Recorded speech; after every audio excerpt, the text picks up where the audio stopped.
TGIF, everybody. Welcome to the Joy Reid Show. I was just looking at someone in the comments that said, news sucks, Joy rocks. I think that's Leanna Taylor.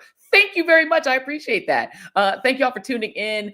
Hope everybody is having a really great Friday. We are on the brink of the weekend. It's the freaking weekend. We're so excited about it. We got a lot going on tonight. The Fox crash out over Jingle Bells. We're going to talk about that on tonight. We're going to have a Reid This Reid That crossover with one Jacque Reid that's going to join us in our next hour. Excited about that. We got to talk about this Diddy doc, y'all. We have so much to talk about with that. We have so much to talk about, but I want to first of all thank everybody that's listening on YouTube, on Substack, wherever you listen to your podcast. We appreciate all the readers. Also want to remind you guys that if you are a member, we will be having a members only chat, 1 hour of me answering all your questions and kikiing with you guys exclusively for members only. That starts immediately after this program at 8 p.m. Eastern. So that's happening tonight. We've got an actual special little bonus for all of our members that join in that chat. So if you want to stay for the after party, because, you know, after the show, it's an after party, baby. So if y'all want to join in the after party and you're a member, you guys can be involved in that as well. And that is both on the Substack side and on the YouTube side. So got to get that in as well. There is a ton going on right now. We are also going to talk in this hour about the efforts in Illinois to shut down some of this horror over what they're doing when it comes to immigration. But before I get to that, don't forget, by the way, to like, subscribe, and share. Make sure you hit that like button. The algorithm loves it. We want to, help us out with the algorithm. This is independent media, guys. And as y'all said, media sucks. Joy's great. Joy rocks. If y'all want to get us to where we need to be in terms of the algorithm, hit that like button, hit that subscribe button. Also, share this, share it with a friend, share it with a foe just to piss them off. I mean, why not, right? Like the crash out people on the MAGA side. Sometimes we just do things just to annoy them. Tis the season. But I want to show you guys something that's actually pretty spectacular, right? It's something pretty magnificent, in my opinion. So the Trump regime, as we've been reporting all week, is attempting to criminalize all dissent. If you are not pro-MAGA, they're putting you on a list. They're demanding that states hand over their voter rolls so that they can peruse them, trying to track immigrants. They're doing things like stopping people as they come in and out of the country, arresting people or looking through their phones. They want to see multiple years of your phone data if you want to visit the country. I don't know how the World Cup is going to work with that, but they are in a full-on ethnic cleansing frenzy and trying to force the country to be this sort of 1950s all-white, traditional white Christian conservative, hellscape for everybody else. But that is their goal. And they're doing it through real terrorism and horror. But they're claiming that it's the side that's pro-immigration that are the terrorists. It's the side that is for the poor that are the terrorists. It's any nonprofit that is in favor of diversity, equity, and inclusion, or in favor of women's rights, or in favor of helping poor people. Those are the terrorists. And they've grouped all that together and claimed that that is Antifa. And we all know that Antifa is just a short form of the word anti-fascist. So what they're basically saying is, don't call us fascists, but if you're anti-fascists, we consider you to be the terrorists. And so there was a moment that I have to point you guys to that happened in Congress. This is the reason that you have to actually vote, right? Because your members of Congress, they maybe can't stop a lot of what Trump is doing, but they do get to ask questions on our behalf. And in this case, Congressman Benny Thompson, who was the head of the January 6th commission, remember, he was the chair, he was the co-chair with Liz Cheney. He is spectacular. And sometimes you forget how great he is until he operates because he's so low key. But I want you guys to watch Congressman Benny Thompson questioning the man who in the regime is supposed to be in charge of the FBI's counterterrorism effort to stop this amorphous thing called Antifa. And I want y'all to watch as Benny Thompson asks him really the only question that matters. And that's A1. Jason, play it whenever you're ready. Executive Order of Domestic.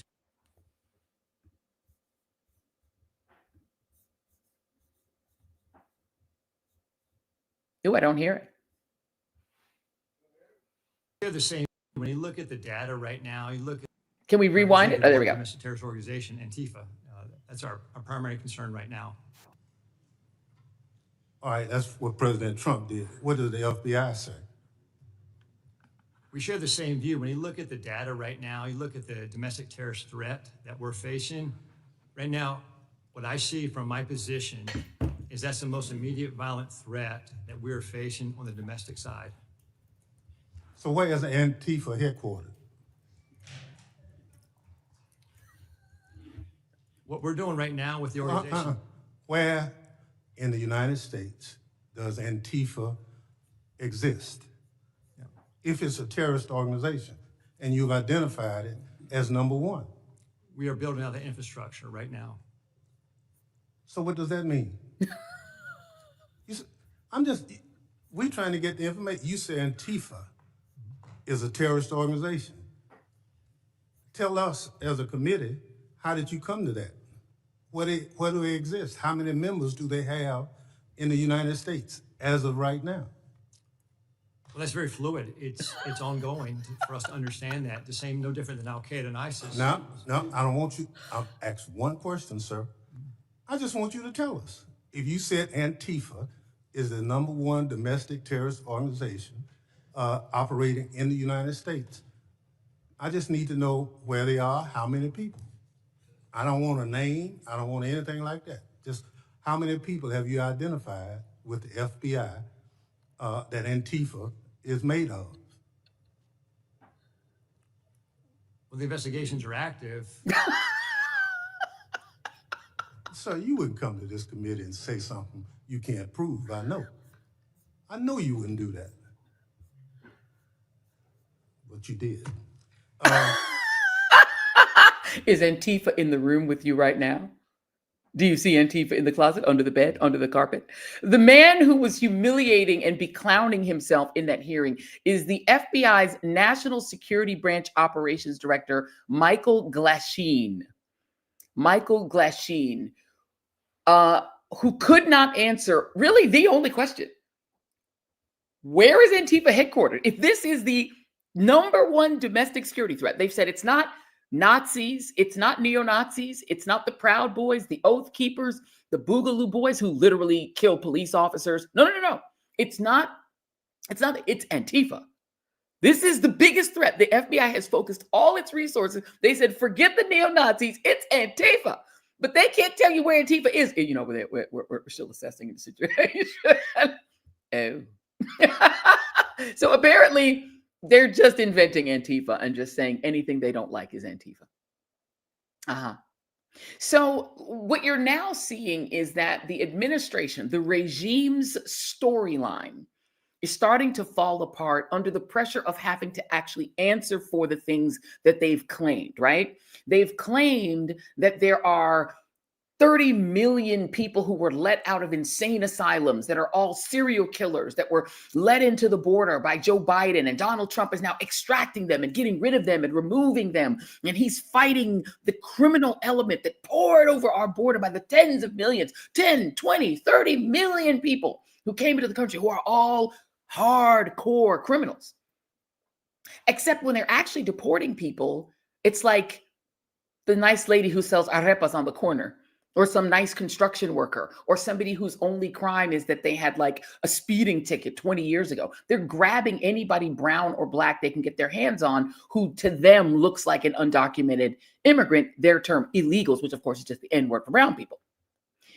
So what's now happening is that the reality of what they're doing is starting to crash, not just against the facts that the media cannot avoid. This is now in local news everywhere. These instances of them doing something other than getting rid of these hardened criminals, it's actually now crashing up against MAGA.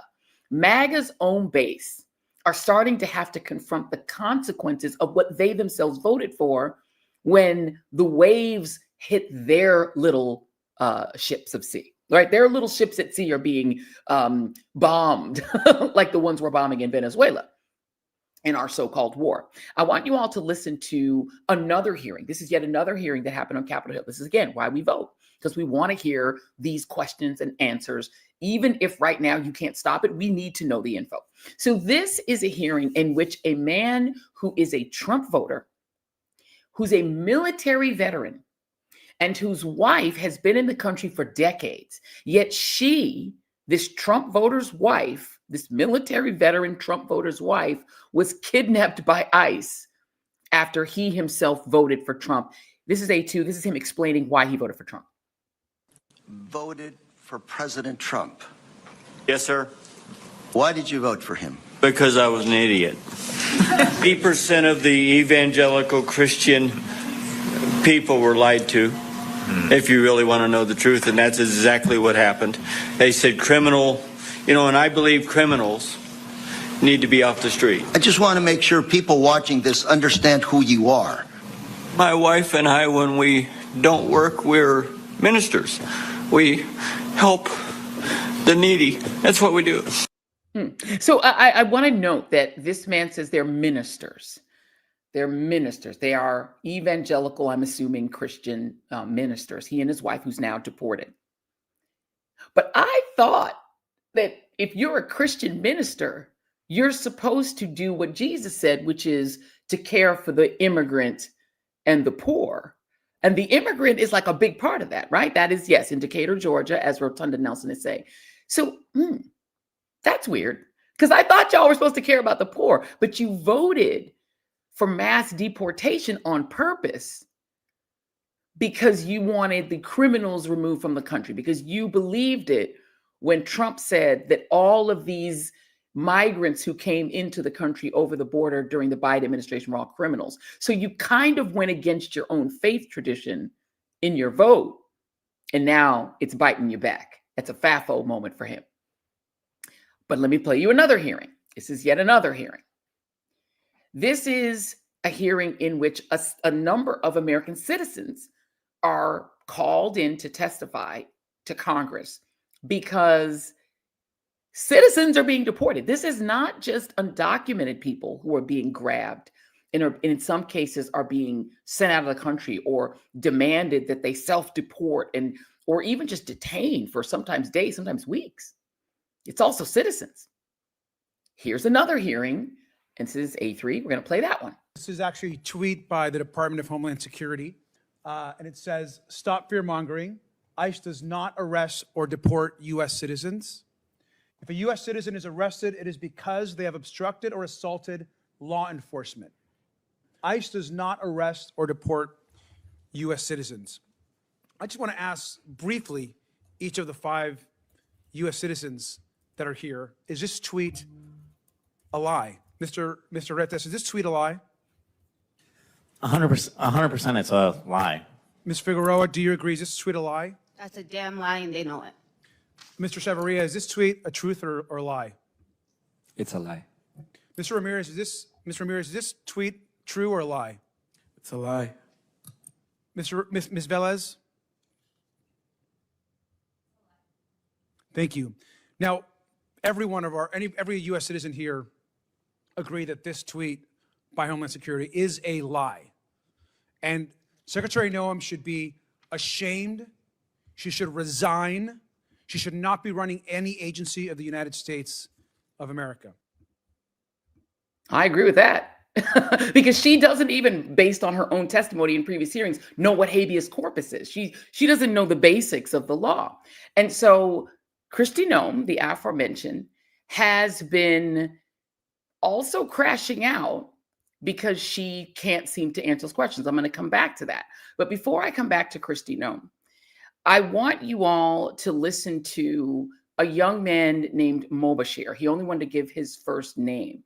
His arrest and detention was caught on tape, like so many of them are. But he has then come forward and told his own story of what has happened to him. So here is Mobashir, and I cut in the video of what actually happened to him. You'll recognize the video, but here he was doing a press conference in which he, along with the mayor of the city, I think it was of Minneapolis, was speaking with him. But let's listen to Mobashir telling his own story. It's about 3.5 minutes. Mobashir, and I never expected to be standing in front of all these cameras and microphones. But what happened to me cannot stay quiet. What happened to me was unjust, uncalled for. I was simply on my lunch break. I literally went downstairs from my building. I wasn't even outside for mere seconds before I seen a masked person running at me full speed. He tackled me, pushed me inside the restaurant, like as you can see in the video. I told him I'm a U.S. citizen, what is going on? He didn't seem to care. He dragged me outside through the snow while I was handcuffed, restrained, helpless, and he pushed me to the ground and he put me in a chokehold. And they asked me, we have to verify if you're a U.S. citizen because I believe you're an illegal citizen because you ran from me. But as you can see in the videos that will be released, I'm simply just standing still. I asked them, okay, they said, let me take a picture of you to scan your face to see if you're a U.S. citizen. I declined because how will a picture prove I'm a U.S. citizen? I told him I have my passport. It's in my phone. Can I open it and show you? He declined. I told him, can I give you my name, my date of birth? He declined. So he took me on the other side of Cedar, and they kept me there for 45 minutes. Just asking, we have to scan your face, we have to scan your face. After about a whole hour, they said, okay, we can do your fingerprints on our phones. And the fingerprints were not working. So I guess they waited 20 more minutes, and they said, we're going to take you into Bishop Henry, all the way in Bloomington. While they were driving me all the way there, they were wasting time. They kept going back in the same highway. I told them, are you guys lost? But they said, yeah, this is our first time taking someone in. And they had the maps out and everything. And they were trying to intimidate me. So after I arrived at the facility, they parked up, the gate was closed, and they made me step outside in the snow while it was snowing. And they said, we have to scan your face or we're not gonna let you inside the car. So I had no choice. I let them scan my face. I was so cold. I guess the face thing, I guess it didn't work. So they finally took me inside the facility. They kept me there for another 20, 30 minutes. At that time, I asked for water. They declined my water. And I also asked for medical assistance because my hands were numb and my back was hurting because he pushed me down and he put his whole body weight. They told me we don't have any medical staff at the facility. Some lady listened. I told her, yo, can you turn on my phone? I have my passport card. And she finally let me use my phone. I showed her. And she said, okay, we still have to do your fingerprints. I did my fingerprints. And they finally let me go. I asked them, can you take me back to where you picked me up from? They said, no, you have to walk in the snow. Like, they were being serious. I asked 3 times. They said, no, you're walking. And yeah, all I did was step outside as a Somali American, and I just got chased by a masked person. He didn't identify himself. He didn't say, ICE, stop. Like, I felt like I was getting assaulted. I was getting kidnapped, and that's exactly what it was. And the way they were treating me, it was inhumane. They dragged me across the road. They slammed me to the ground, choked me. That was uncalled for. There's also more videos of someone came out. They had a copy of my passport. And I told the agent, he has my passport copy. And he said, we don't care, we're still taking you in. And they kept me for 2 hours. And if this is what's happening to a U.S. American citizen on camera, imagine what could happen to your loved ones when there's no one around to witness what they're doing. But thankfully, my incident was caught on cameras. It was posted all over social media. This shouldn't be happening to anyone. We shouldn't feel a target just because we're Somalis. Yeah, man, that's not right. 20-year-old Mobashir, a 20-year-old U.S. citizen, and note the things that this regime is doing that don't really feel like a free country. Face scanning people, demanding ID of anyone that they think looks like an immigrant. This is giving apartheid, right? This is how apartheid South Africa worked. And anyone who's rooting for this, just admit you're a fascist, because this is fascist behavior. And if you're in favor of it, if you think this is okay, then just admit that you're a fascist and that you're okay with fascism. Just be honest about it, because that's what this absolutely looks like to me. Let's get a couple of additional videos. So it's not even stopping in the United States. CNN reporting, and this is A5, a veteran was tackled and arrested in Japan. This is an American civilian, former Marine. His name is Kareem L. Tackled and detained by U.S. military police in Okinawa, Japan, for refusing to provide identification on the street like the South Africa has traveled overseas. Here's that video. What the f? Yo, what are you doing? Told you not to touch me. Get the off. Yo, what the f are you guys doing, man? You have no right to touch me. No. No touch me. You have no right to touch me right now. Get the video, bro. Yo, what the f are you guys doing? Touch me. Like, that's crazy, right? So the military has admitted that that was a mistake. We don't know what the outcome is going to be. He ended up being released because there's no reason for them to detain him. There was literally no reason for them to detain that man. They just detained him because he's walking down the street and they demanded his ID. Let's go to a next video. This is Kristi Noem, who actually did sit for a while for questioning during hearings this week. And this is Congressman Dan Goldman of New York questioning Kristi Noem. This is A6. Secretary Noem, let's talk about the law. Do you agree that asylum is a lawful pathway to immigrate to this country? Yes or no? There's an asylum program, yes, in place. All right. So immigrants then with ongoing asylum applications are legally in this country, correct? Excuse me, I'm sorry. Your question was? Immigrants with ongoing asylum applications are legally in this country. There are individuals in this country that have applications that... And they are legally here because it's a lawful pathway, right? It's a lawful pathway. Okay, so if your department then deports anyone with an ongoing asylum application, you are violating the law, correct? Joe Biden left us with... I'm not asking about Joe Biden. I'm asking you a specific question. If your department deports anyone with an ongoing asylum application, you are violating the law. Is that correct? It was greatly violated when they allowed... I'm asking you. I'm asking you. Asylum applications. Why are you filibustering? Why can't you answer the question? It's a simple question. Your president... If your department deports anyone with an ongoing asylum application, you are violating the law. Isn't that correct? The asylum program was broken under the last... Mr. Chairman, I will reclaim my time. She's not answering the question. But the obvious answer is that, yes, if you follow a lawful pathway, asylum is a lawful pathway, if you have an open asylum case, you are here lawfully. But the problem that we are seeing around the country is that you are not following the law. Don't tell us to change the law. If you don't like the asylum system, you change the asylum law. Bring it to us. We'll work with you. I think it needs to be changed. But you can't just decide that you're not going to follow the law, and asylum is a law, and deport people who have ongoing applications. Unfortunately, that is exactly what's happening. So she doesn't understand the law. She doesn't actually know the law.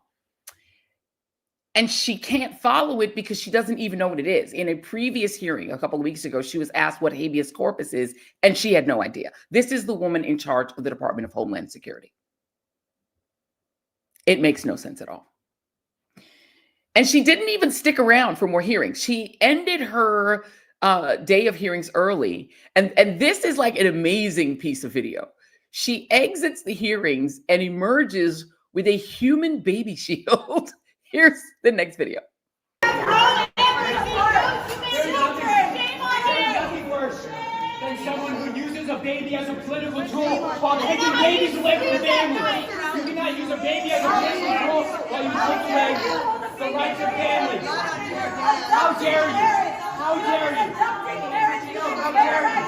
How dare you? You are holding a baby as a political tool. You're holding a child that's separate from their family.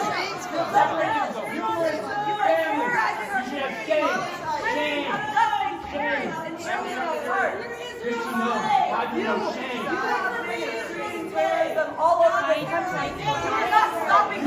Okay, we can leave it there. She's got a baby. I want to know whose baby it is. I really just want to know whose baby that is.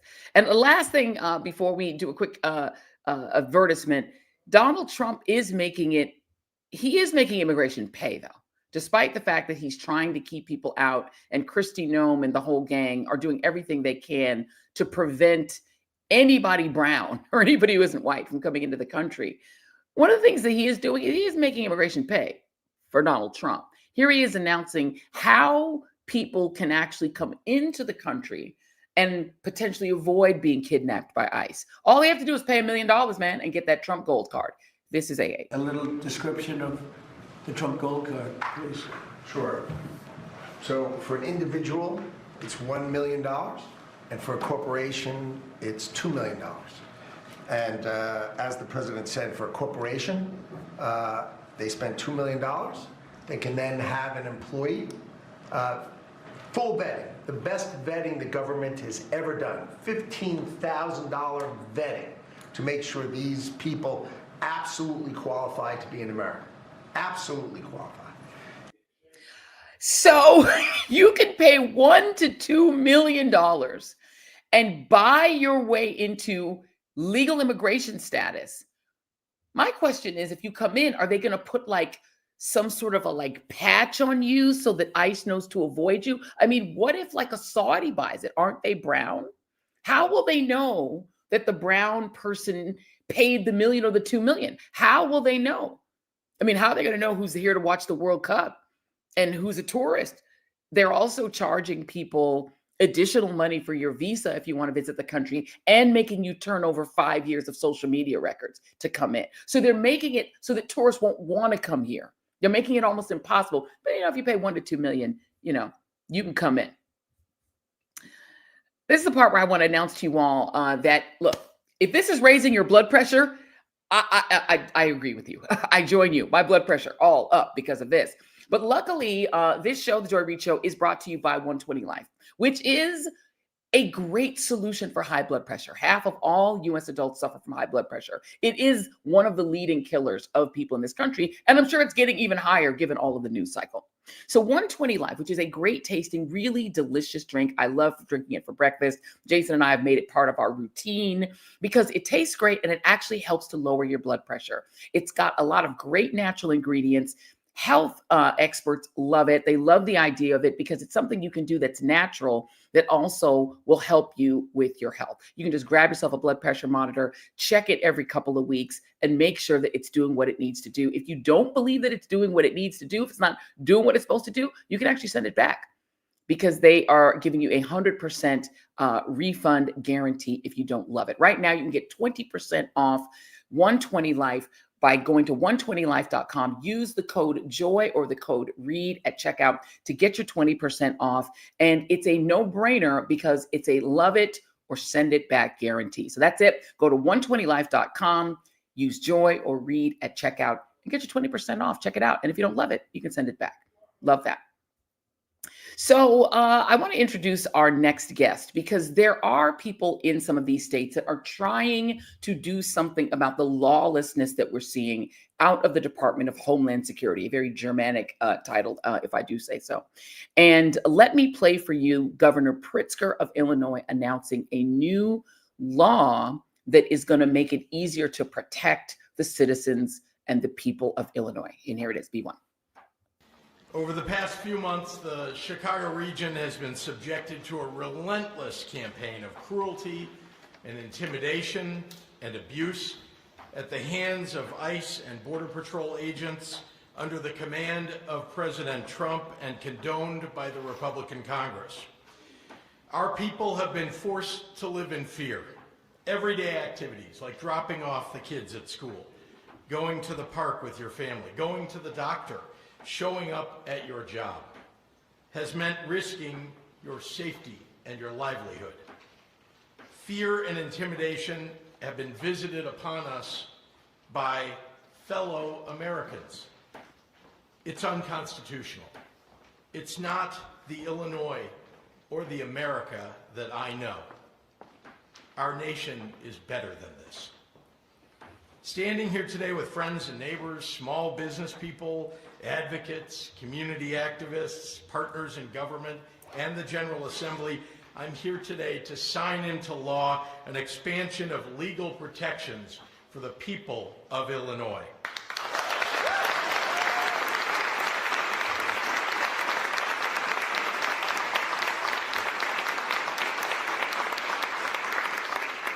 Together, we're sending a message to Donald Trump, to Kristi Noem, to Gregory Bavino, and anyone else seeking to terrorize our people.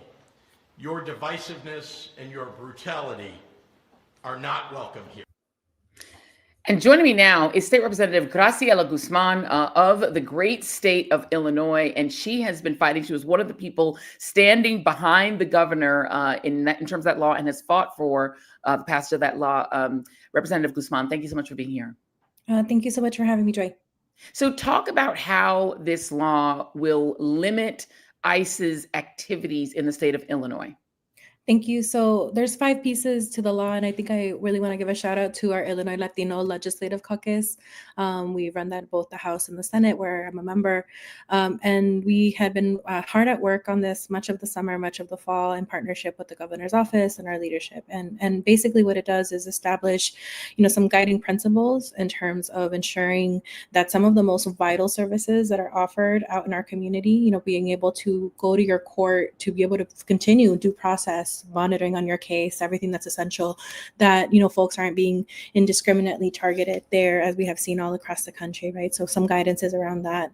Our daycare centers, we unfortunately witnessed ICE staking out outside of daycare centers to intimidate not just workforce, but also parents and folks within the daycare center. So it also offers guidance to our daycare centers in terms of what should happen should ICE unfortunately encounter their front steps.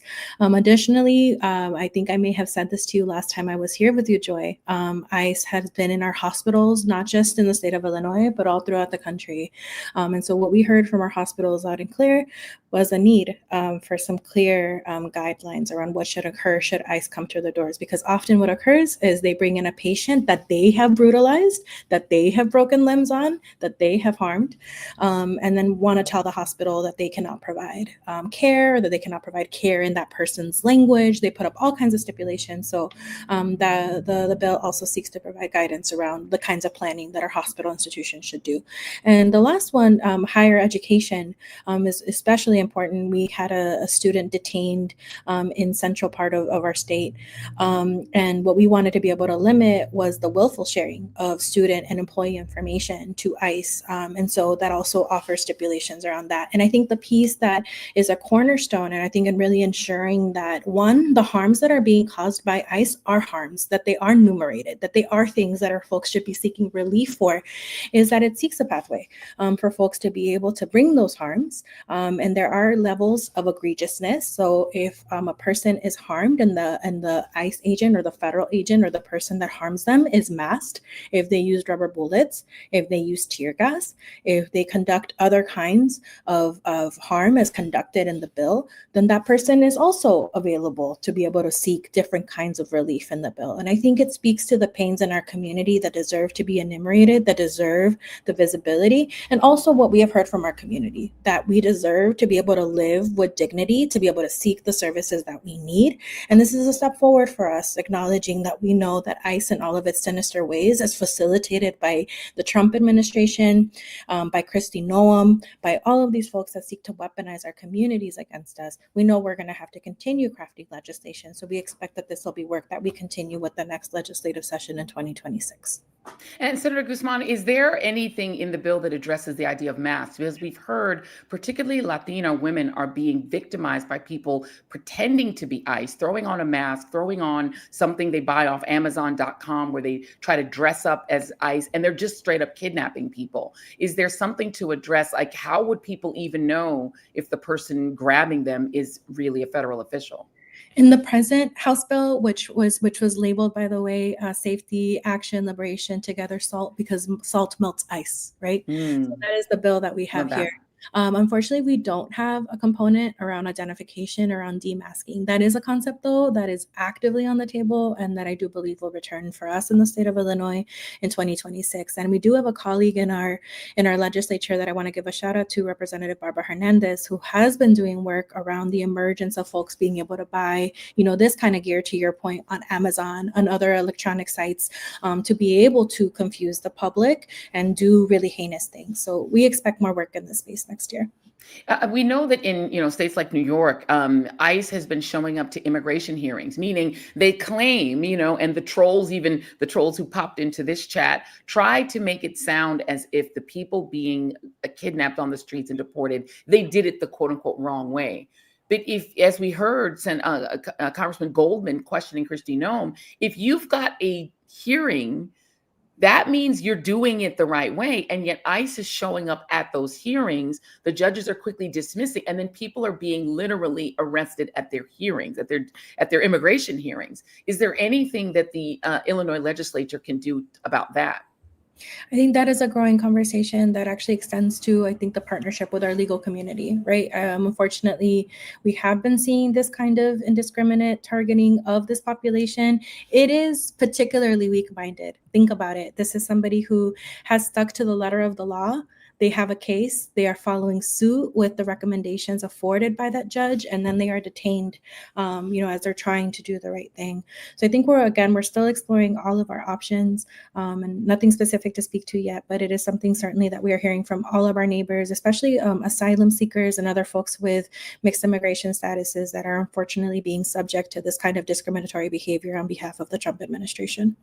Your governor, Governor Pritzker, has talked about the fact that he is one of the many governors who have had the Trump regime demand all voter rolls in the state and really specific personal data and information about Illinois residents so that they can comb through them, thinking that they can find people to deport. I'm assuming they're just going to probably say anyone with a Z at the end of their name is out of here, right? What can be done about that? Because has the governor, I'm assuming he's refusing to give that information over, right? I think this is where we're seeing the full strength of our attorney general in partnership with our governor.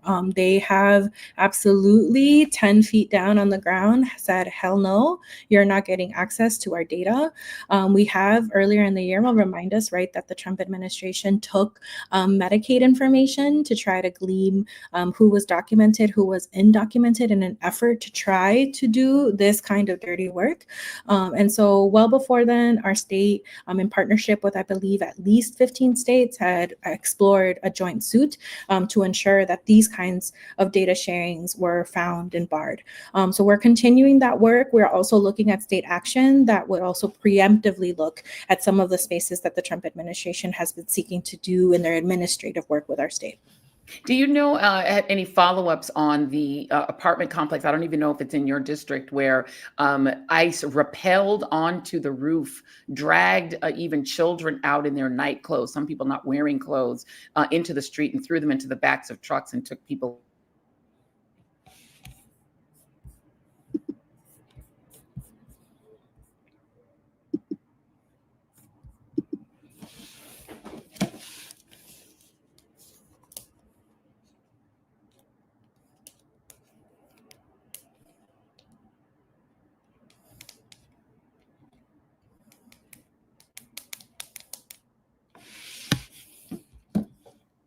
Oh, we got you back. Yeah. Do you have, oh, you're back. Okay. Do you have any updates on any of those cases?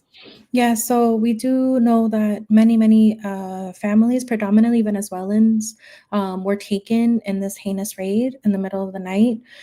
We unfortunately have found, because there is, this relationship between a slumlord, literally of a landlord, that had perpetuated her heinous living conditions, not just for those immigrants, but for also many Black Chicagoans that found, affordable housing within it.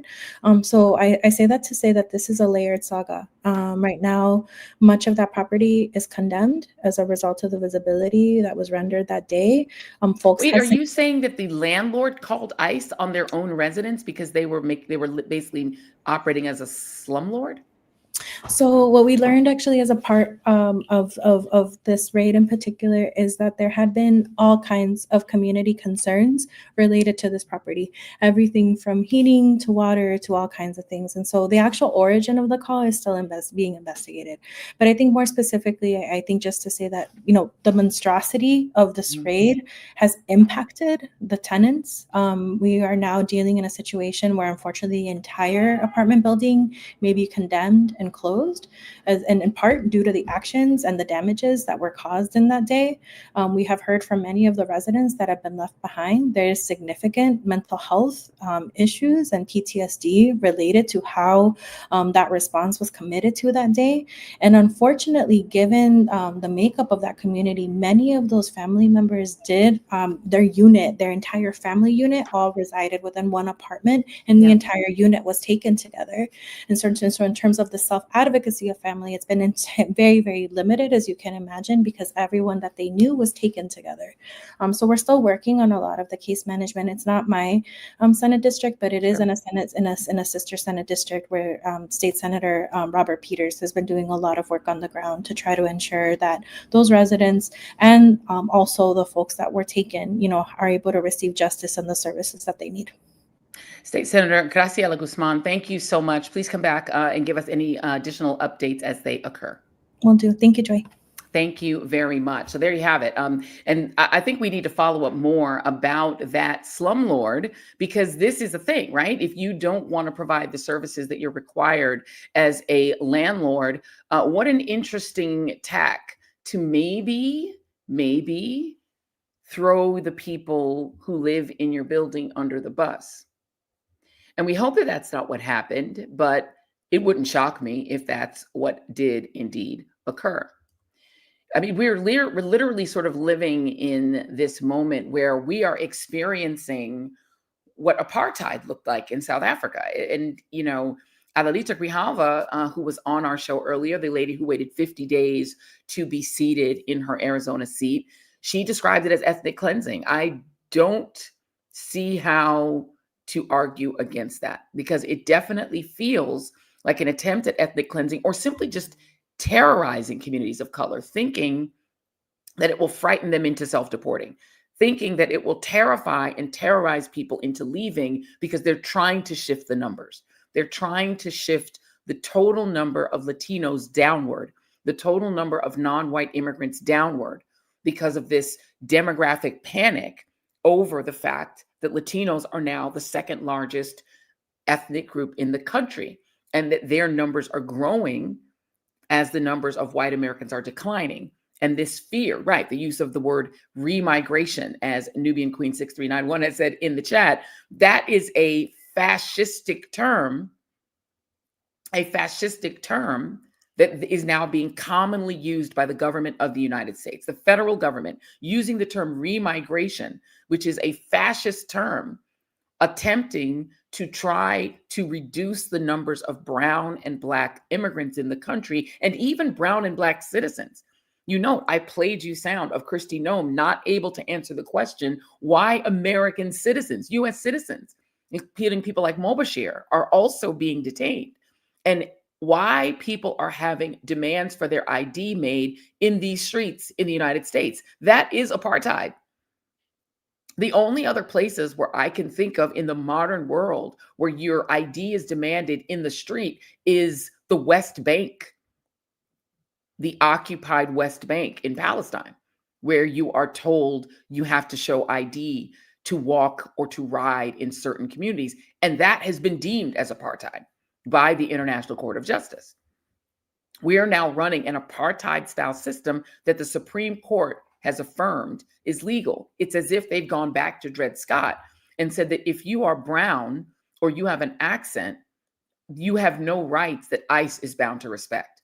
You can be detained, right? And of course, it's Rapey Kavanaugh that is the one who wrote that decision, because of course, he ought to be detained for what he was alleged to have done to his high school friend, but he wasn't. He got away with it. $700,000 of his debt vanished and disappeared, but he's got the privilege to say, but no, those brown people and those Black people, based on how they look, yeah, you can detain them. And they've also legitimized the idea that masked agents can detain you without showing a warrant. I seem to recall that next year we're going to celebrate the 250th anniversary of the Declaration of Independence, and that one of the Bill of Particulars against the Crown, and one of the reasons the vaunted founders wanted to leave the British Crown and be independent, was that British soldiers could quarter in your home without any warrant. you could be arrested and jailed without warrant and without any judicial process. We're now doing that. The very thing that we supposedly separated from Britain for, we're just doing it at random in the United States. It's a common occurrence now for people to be detained or for people to enter your home, enter people's domicile where that's supposed to be your castle. And if they don't have a warrant and they're not showing you not just any warrant, but a judicial warrant, what if they do that in a stand your ground state and somebody's busting into your home? You don't know who they are. They're wearing masks. They look like robbers.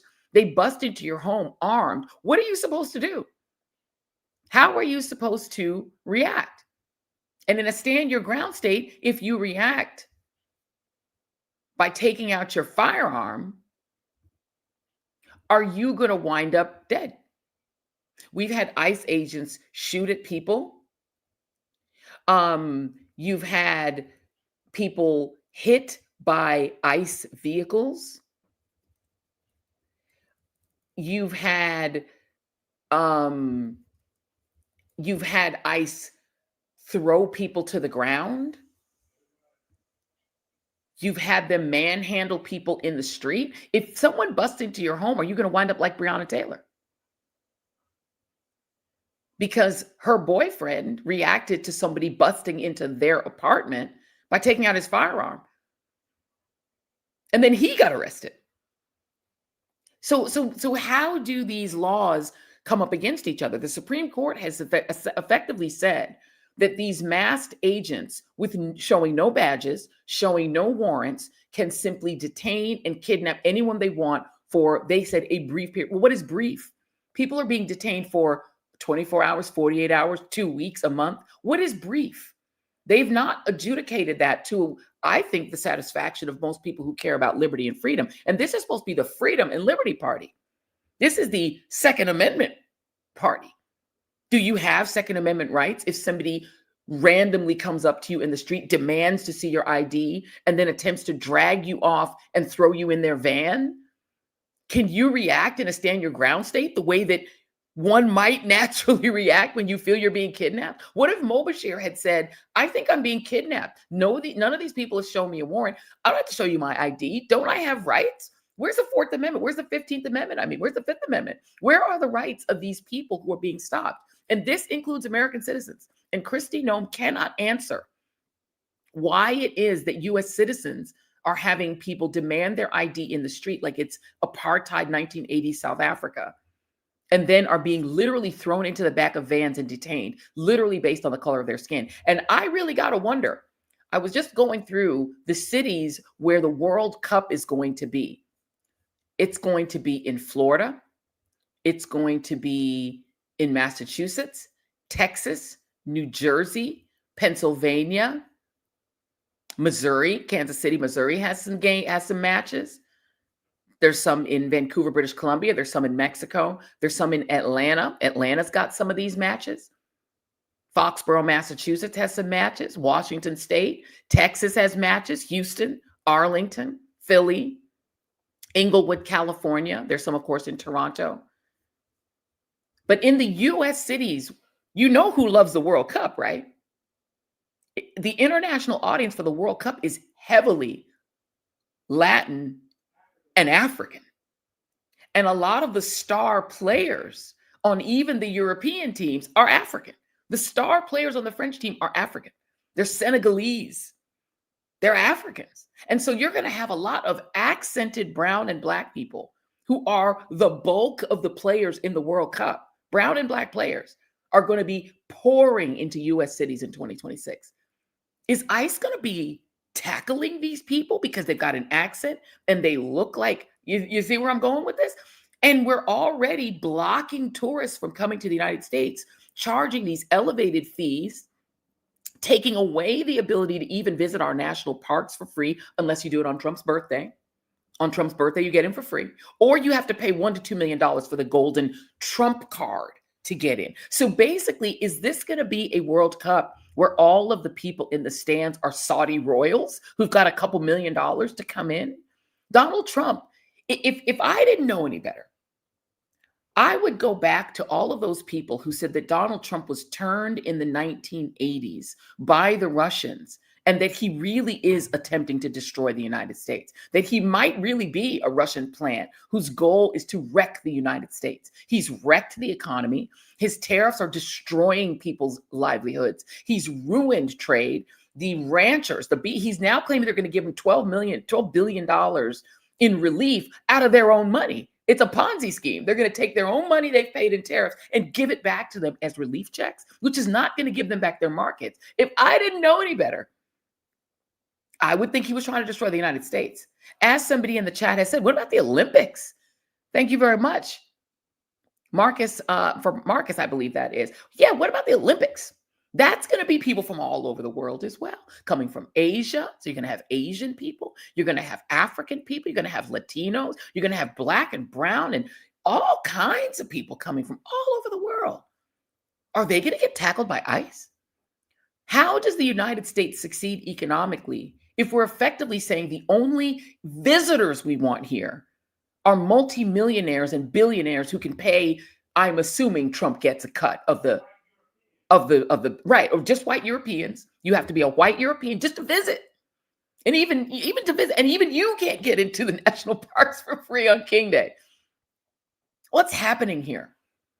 Very interested to see how this works. And also the blue state governors who have matches in their states. How do they manage the tourism side of it, where they want the tourism, and the ICE side of it, where Trump's regime and Stephen Miller is maniacally attempting to rid this country of black and brown people? It's like a mania. It's like they've got like Nazi mania, and they are on an ethnic cleansing binge. It's like they're binge eating. How is that going to work? And I have to wonder if they've thought about it. And again, if I didn't know any better, I would think, you know what, maybe Trump really is trying to destroy the United States.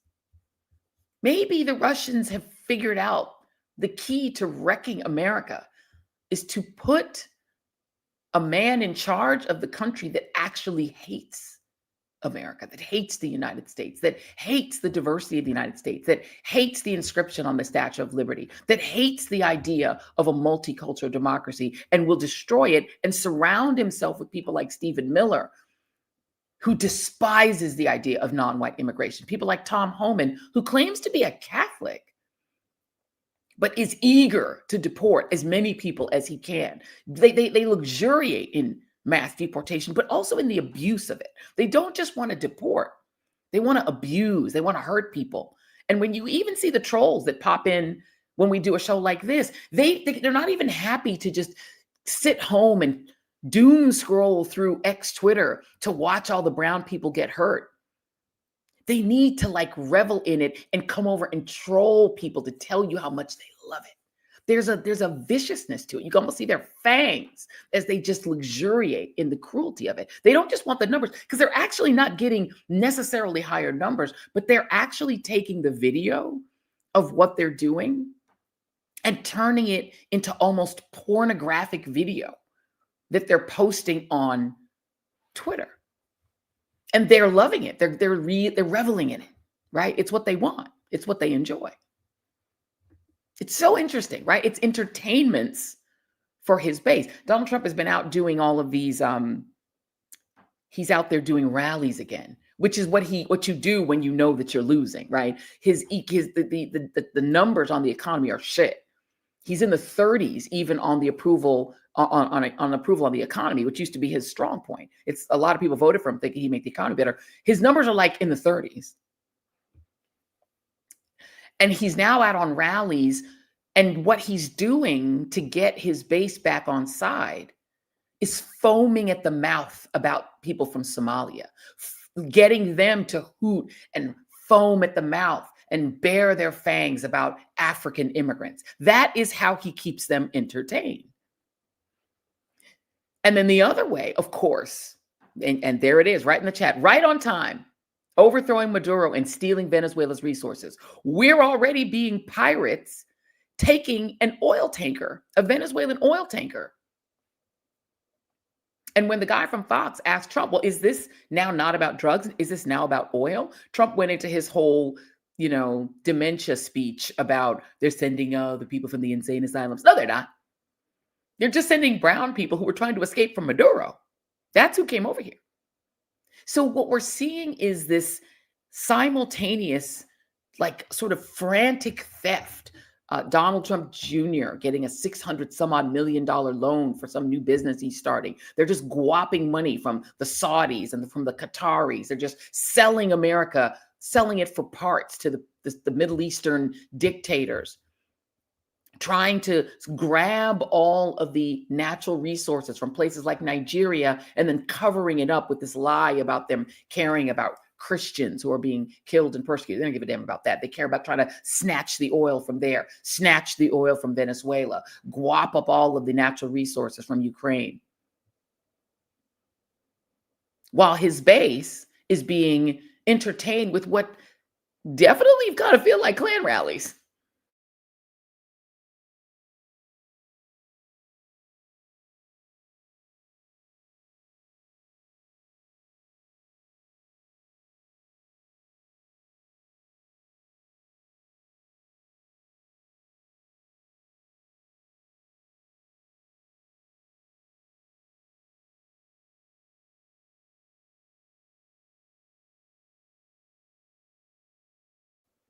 The cruelty is the point, because the point is to entertain the base with cruelties while they themselves are suffering economically. They themselves are suffering economically. Someone's asking what happened to the emoluments clause. Apparently, it's all optional. Who knew that the president of the United States could simply ignore things like the emoluments clause and do whatever he wants if he so desires? Maybe some Democrats should have done that. One wonders what would have happened if a Democratic president had decided that they too could simply ignore the Constitution and treat it all as just suggestions. Because the Supreme Court has effectively said the president is a king, that the president is really no different from King George, from Mad King George III, that there's really no difference, that the president can do anything he wants. They said he could do bribery. Donald Trump has a gold card with his name on it that you can buy for $2 million to get your immigration taken care of. Check. His friends are charging people millions of dollars to get a pardon, and then they get the pardon once they pay his friends. God knows if he's getting a piece of that. He's a mobster, so maybe they're cutting him a check on the side. Check. So all the things are happening, all the criming, and according to the Supreme Court, Donald Trump can do it. When you're a president, they let you do it. He can do whatever he wants. But not everyone can get to do whatever they want. We're going to talk in our next hour. We're going to do a crossover. We're not going to do it yet. In just a moment, we're going to have a lot of fun in our next hour because we're going to do a crossover with my soror cousin, sister friend, Jacque Reid. But before I get to that, Fox News is mad at me again. They're mad at me again. They're always mad at me. Can I just play Fox crashing out over Jingle Bells, D1?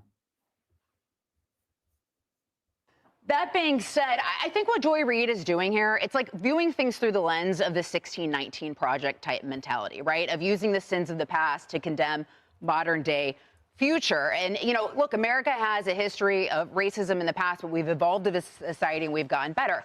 And what this historian looks at is, okay, yes, the writer of this song was a Confederate sympathizer. There we go.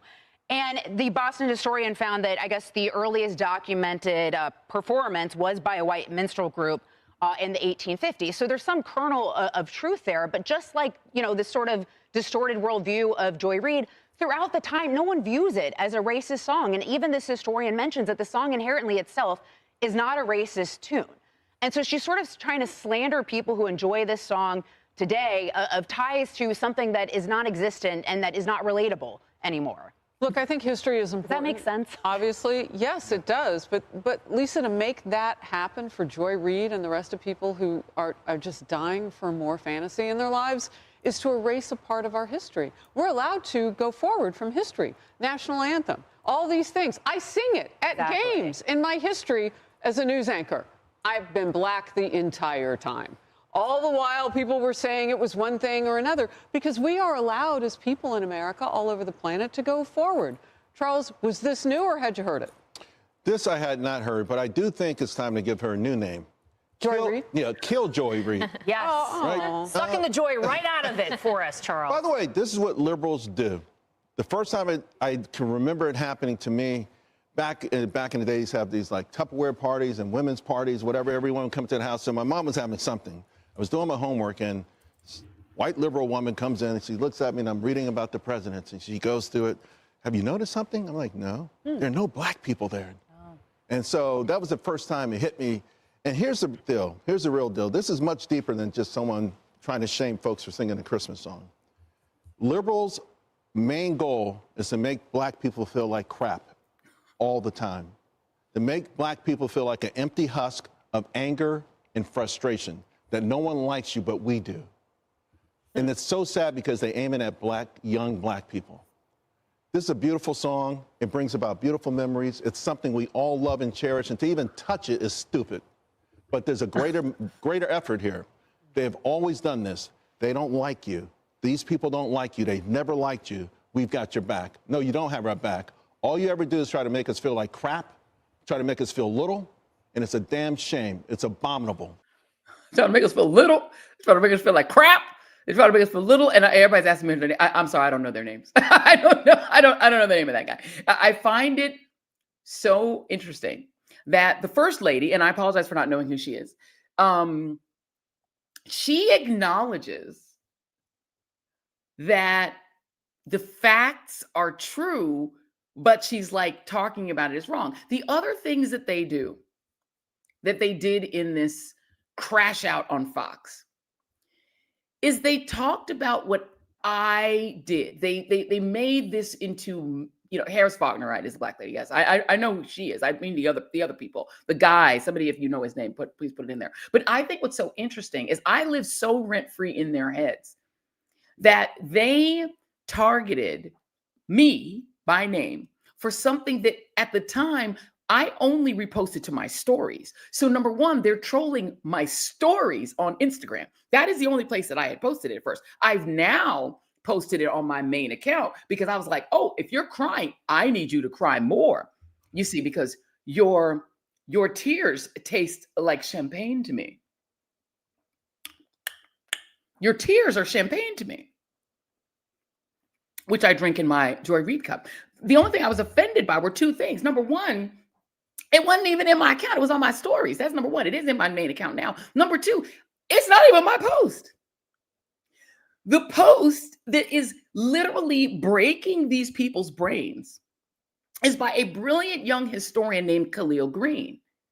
They're attributing his genius, which I didn't know the story of Jingle Bells and its minstrelsy origins, and the fact that the writer, as the white lady on Fox, or whatever her name is, said, really was a Confederate sympathizer. Like, I didn't know any of that until Khalil Greene, this young historian who does a lot of incredible exposition of history on his Instagram and TikTok accounts. That is the guy who did it. It wasn't me. So I'm like, you could have at least given that brother credit for his work. You all are trying to put that on me because I live rent-free in your heads, and you are so obsessed with me that you couldn't even give that brother his credit. And also, you could have at least mentioned the Joy Reid Show. At least get me some more subscribers and likes if you're gonna tag me. And joining me now is the person who actually did the post. I believe he's here, young Khalil Greene. There he is, who actually did the post. Khalil, first of all, welcome to my world. The Fox crash out is like part of my lifestyle. So you in it now, brother. Yeah, I was actually honored. I was actually honored when I saw them post. I was like, I finally made it. I put Mom, I made it. I saw you posted on your story. It's a badge of honor for sure. It's really incredible. What do you make of the fact that in criticizing, first of all, congratulations to you. I think I might have DM'd you this or said, I love it when a post teaches me something that I didn't know. I love people who bring me, because I consider myself to be pretty well read on history. And I didn't know that about Jingle Bells. And I saw that on your post. I was like, this is amazing. I put it in my stories because of it.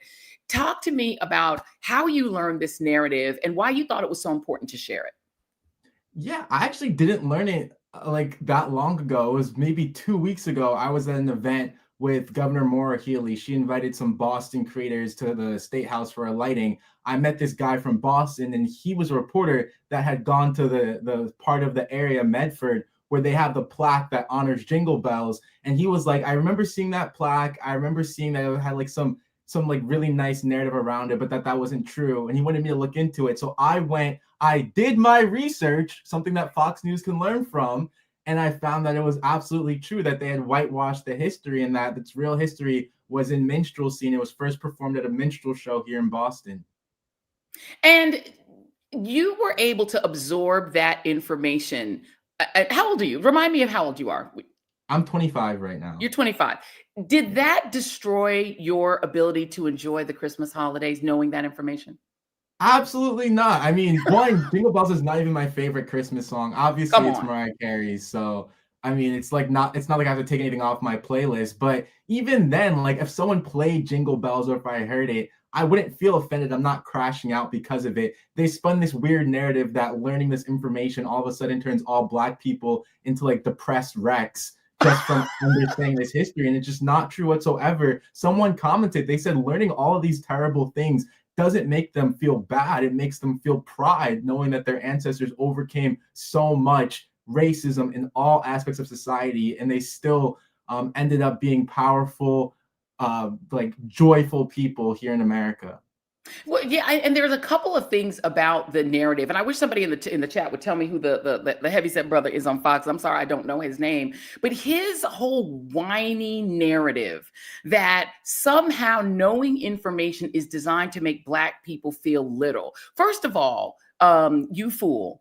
When someone gives a history who is Black, who happens to be a Black person, they're not giving that history only for other Black people to hear. So Khalil Greene saying the history of Jingle Bells has a narrative that includes racism and pro-Confederate sympathies and that is not directed just at Black people because Khalil is Black. Let me just give y'all that information. And the same thing to what's her name. They assume that if we're Black, whenever we speak, we're only speaking to other Black people. No, this history is for everyone to understand and absorb, whether you're Black or not. It is part of the history of this country. And if you can't handle it, then the problem is your maturity. The problem is your own sense of self-worth. The problem is your own, your patriotism is so thin that it requires America to be perfect. It requires America to be completely above reproach in every moment of its history from 1619 on. There can't be any bad news or your patriotism falls apart. And for the brother who said it's designed to make Black people feel small, fool, Khalil wasn't just talking to Black people. Go on, yeah, Khalil. his name was Charles Payne, by the way. So got it. Yeah, shout out to him. Unlike them, how they never named me. I'll share their names.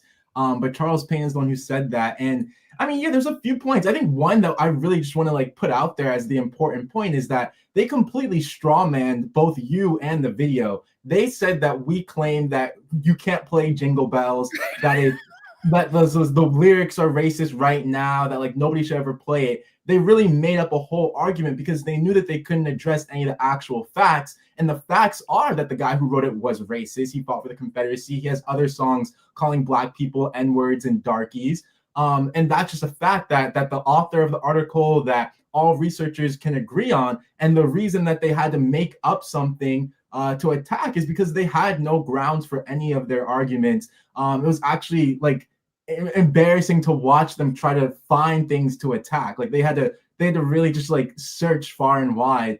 And I mean, to your point, it's for a wide audience. I make my videos mostly actually for like teenagers. That's what I have in mind. Teenagers who are just coming into the world, understanding racism. And the reason why, to go back to your earlier question, like this story is really important for me is because sometimes when you're learning about race and history, it can be very boring when it's some detail or some fact that's just way out there that feels not relevant to your life whatsoever. But when you find a way for people to come into a history lesson based on something that they already know, something as famous as the song Jingle Bells, then it makes everything feel a lot more real. So I can teach people about minstrel shows. I can teach people about the Civil War. I can teach people about even JP Morgan as a bank, because it was the nephew of the guy who wrote Jingle Bells was JP Morgan. All of these history lessons open up through this content. And for no one at Fox to know that, it just shows how anti-intellectual and how like non-curious they are. And I think it's quite embarrassing. It is. It's because every year they do the war on Christmas, bro, and they just needed some. They were waiting for a trigger. They were just like, one of these blacks is going to give us the trigger so we can do our war on Christmas. Wait till they find out about the third stanza of the national anthem, and wait till somebody lets them know that Jesus wasn't even born on the 25th, and then that's a pagan holiday that got appropriated with the tree and everything. Don't let me tell you about the Bible verse that says you should not erect a tree of tinsel. Y'all don't even want to know about the truth about Christmas because that's not Jesus' birthday, but we won't even crash them out even more. Khalil Green, tell them where we can get your Substack because you wrote a great piece on it. Thank you for adding me because I feel like once we've begun to troll, we need to go all the way. So thank you for adding me on your Substack post. Where can we find you? Absolutely. Thank you.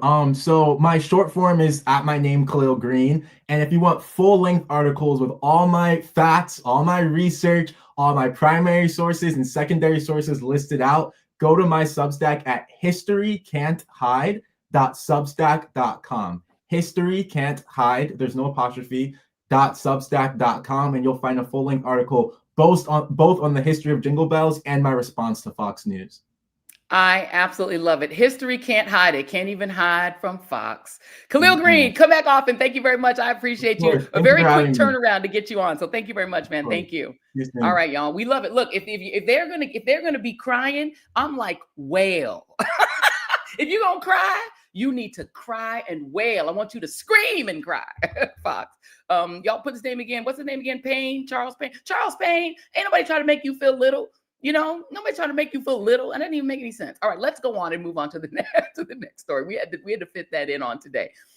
So we are going to now, in just a moment, we're going to do a really great bringing together of my two podcasts, because of course my other podcast, which I absolutely love, is Reid This Reid That with one Jacque Reid. But to set that up, before we bring Jacque on, I have to play you guys the teaser to this Diddy doc. Let me know in the chat if y'all are watching this Diddy doc, because listen, it's a lot. Jason, if you could just play that little teaser of the Diddy doc, please. Oh, hold on a second. Let me tell you what number it is. It is the D5. Jesus walking on water. You know what I'm saying? Or Jesus having a breakthrough. You know what I'm saying? Because I can only compare myself to the Son of God. You feel me? Joining me now, I believe she is there, is Jacque Reid in the house? Yes. There she is. What's up?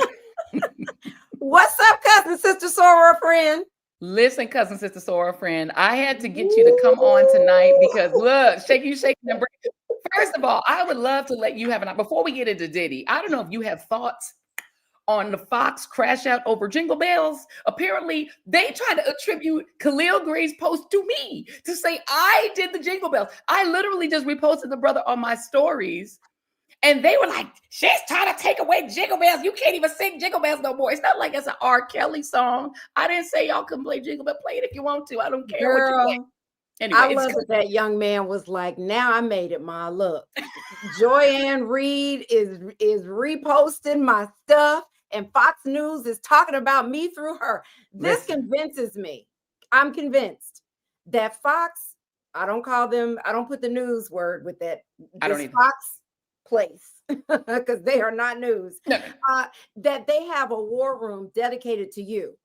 Every because you're not on Twitter anymore, but every Instagram post, TikTok, Substack, every show, they have a team dedicated. They are paying people to watch, and everything that you put out, post, say, they are obsessed with you. It's almost flattering. I mean, they really love you, and it's a little stalkerish. A little bit. It's giving a little stalker. And the thing that's so interesting, I mean, again, in order for them to have known that I reposted Khalil's post, they had to go in my stories, Jackie, because it wasn't even originally on my main page on Instagram. It was in my stories. So I'm like, y'all, do you guys just tick my stories every morning to see if you can find it? If they used to do this on with Twitter. When I was on Twitter, I would tweet something and it would be a whole A block on Tuckham's show. Tuckham's would write a whole A block. I'm like, y'all are obsessed with me. You're a fan. Obsessed. Why are you so obsessed with me, girl? You're a fan. You're a fan. You're a fan. You're a fan. You're a fan. You're a fan. They are fans. You should send them little gifts, little Christmas cards. Hey, boo. I should send them a little sleigh that play a little sleigh with a little black Santa that sings Jingle Bells. I should do a little sleigh with Black Santa that sings or Jingle Black Bells. Jesus. Or Black Jesus. Oh, I should set up girl. I'm telling you, they don't even want to understand that Jesus was born in the spring and that holiday was just the Catholic Church being like, hey, pagans, you want to join the Catholic Church? They're like, no. What if we let you do your Saturnalia on the 25th and we say that's Jesus' birthday? They're like, okay. Like, y'all don't look. The Bible says don't have no tree with tinsel, but I'm just going to say a Christmas card with Black Santa, Black Jesus, both doing this, girl. Black Santa with the fist in the air. Black Santa and Black Jesus, girl. Send that to them. I need to. And then Charles, what's his name? He gonna be saying, you trying to make me feel little. I'm like, first of all, I've never heard anybody say make me feel little instead of make me feel small. I've never heard anybody say they trying to make you feel little. Like, what is that about? Make you feel little? Little what? Make you feel like little what? Charles Fade? I wonder where in that building the Joy Reid war room is. And what kind of snacks are they serving? Because they must be locking people in there. You don't come out unless you have something. Find me a post that we can turn around and put on air. Put it on. Let's talk about this R. Kelly documentary. No, Diddy, girl, Diddy. The other one. Oh, sorry, the other one. Look, I get my perverted brothers messed up. The Diddler. Have you completed the doc, first of all? Yes, I have. I know we talked earlier today. I did watch all 4 episodes. And oh boy. Yeah, I watched it. Initial thoughts? Here's what I think. 2 things. I have 2 initial thoughts. First, Curtis 50 Cent Jackson is trying to make sure that Diddy, who, may be out in 4 years, 2 months, right? Unless pardoned by Trump tomorrow. I was going to say, unless Trump pardons him. I believe this is, I don't know 50. I don't know what's in his head. I think he is trying to make sure that when Diddy gets out, he is never going to eat again, nor will his children be able to eat off of their father's money, because he is going to spend it all on lawyers' fees, because not every pending case against Diddy that we learned about, and I didn't even know about half of them, these pending cases for a bevy of things. He just poured gasoline on all of those cases, and then more are going to come out of the woodworks.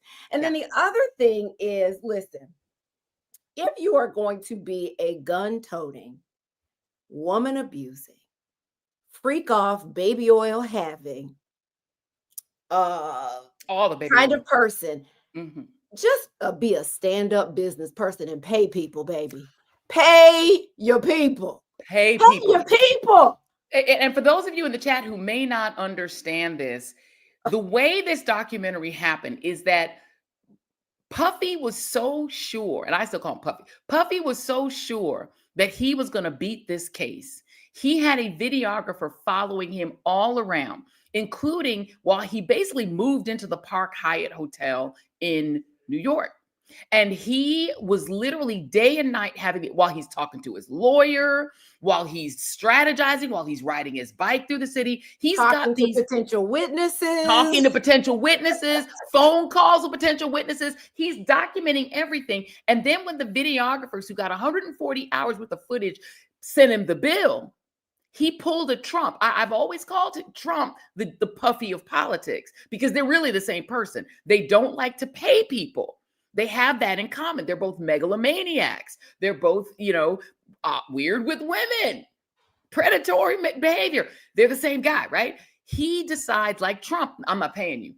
And so when, just for you guys' information, if a videographer, we have a production company, Jason and me, we have a production company, if we shoot footage that you hire us to shoot, and you don't pay the bill, guess who owns the footage? We do.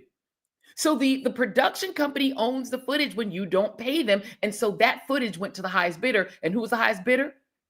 Fitty.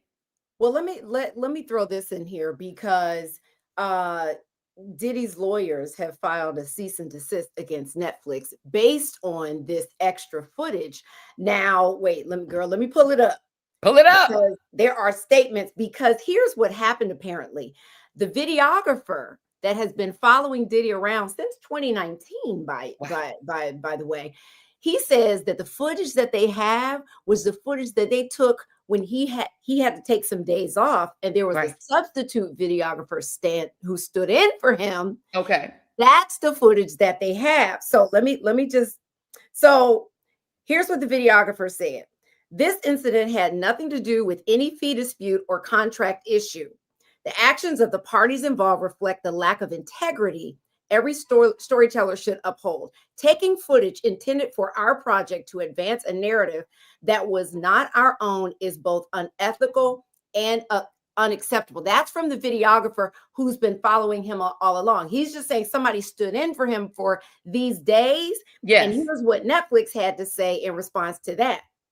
Netflix said, the footage came to us. We obtained the footage legally and have the necessary rights. So, and they have all the money. Remember, Netflix is about to eat Warner Brothers. They have so much money. It's wild that they started out as the thing where you used to drop a box off and get a movie in the street. Used to get the DVDs, and then you would pick it up later. That's what they started out as. They like broke Blockbuster Video, and then they just became a monster that's eating Warner Brothers. But I mean, the reality is, I trust that they have legal this out. I'm sure this went through many layers of legal before they put this documentary out. So I'm sure they are quite lawyered up. I would be surprised if that cease and desist went anywhere, because they filed it like December 2nd. And here we are. And it's already been seen. It ain't gonna happen. But here's the thing. Somebody in the comments said something about Tupac and Biggie. I love the way they broke that down. But as a journalist, I want to see more. Like the fact or the accusation that he took the money to pay for this big funeral for Biggie, right? Well, there's that part, and then there's the other part. Let me play real quick before I get you to talk about that. Let's play Jason A. Let's see. Hey, Jason. Yes, let us play D6, which is a clip that was actually posted on 50's Instagram by, I think his name is Eddie Bean. Take a look. All right. The Puffy documentary, executive produced by 50 Cent. Initially, my thoughts on the documentary was very well put together. Being a fan of documentaries, it was done with quality. The OG was in it. Shout out to Bill Bang, Pac's oldest living cousin. William Lassane is featured in it. First 2 episodes, I believe. And he did a great job giving some insight on Tupac, Biggie, and Puffy's dynamic early in Pac and Big's friendship. Some of the seeds that was planted that may have led to some ill feelings from Puffy towards Tupac. Might have been some jealousy about Tupac and Biggie's growing friendship and how interested and invested at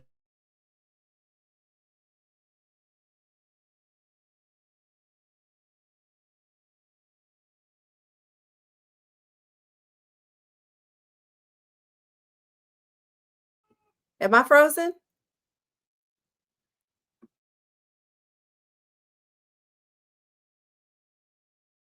Hello.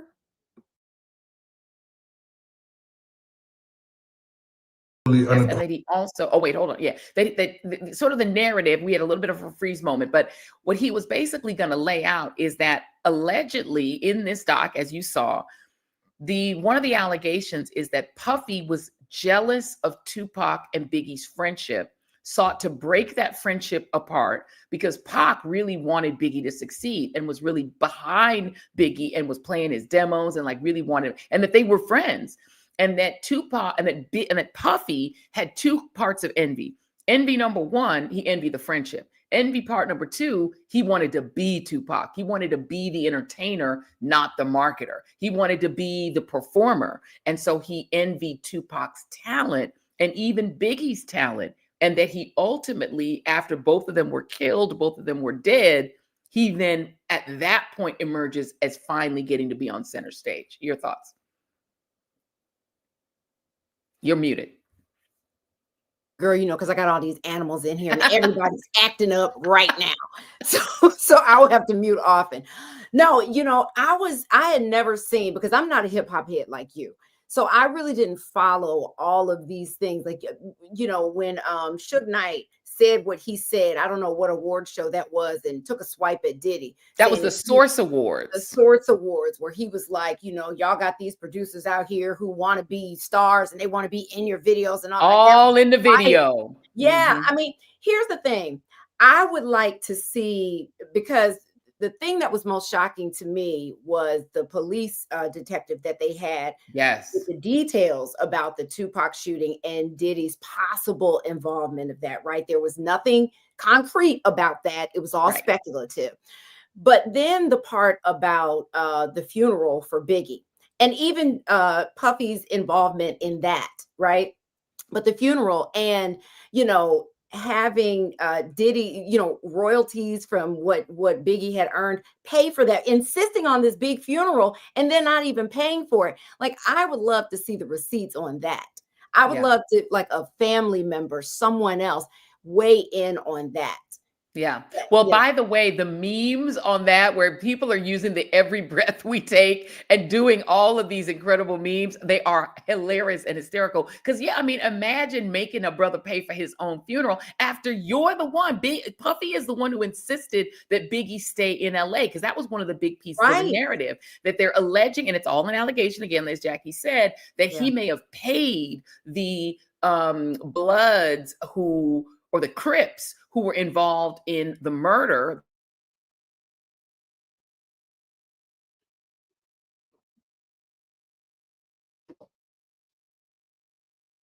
I don't know if I'm frozen or you're frozen. Who's frozen?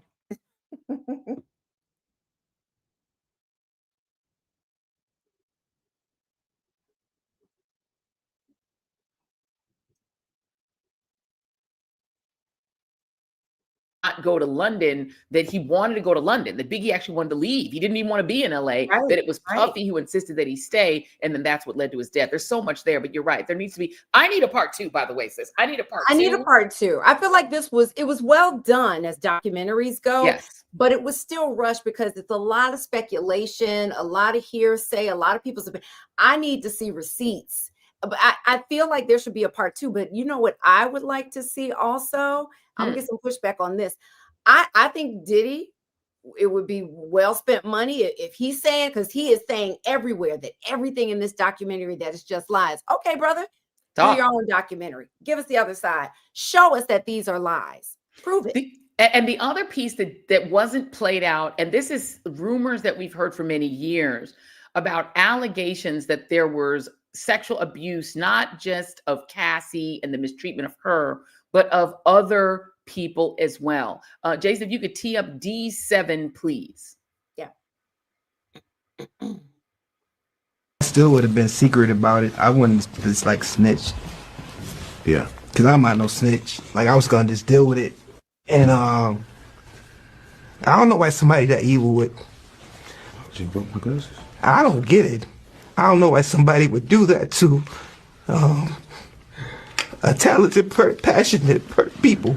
Yeah. Like, you know, we talented, passionate people. I don't understand. No, it's okay, bro. I don't understand why someone would sit down and think about hurting someone. I don't know. Or laugh about it after they do it, you know. Like, I don't get it. That's why I said none of them are innocent. I'm out here to expose anybody, but none of them are innocent, man. Like, none of them are innocent. Y'all all coming after this man for millions of dollars when y'all were a part of it as well. There's implications in that there was sexual, and even in the documentary as we saw it, that there's intimations that there was sexual abuse of some of the male producers as well.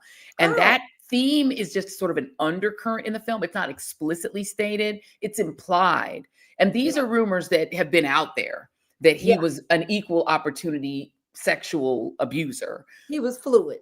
Yeah. Fluid. And so that's something that I think a part two could, and there are also people that just aren't in the documentary that you think, well, where's Mace? Where's, where's Farnsworth Bentley? Farnsworth Bentley was like everywhere with him. Where's and Faith Evans? Where's Faith Evans? Where's Faith? Where's Faith? Right? Where's Mary J?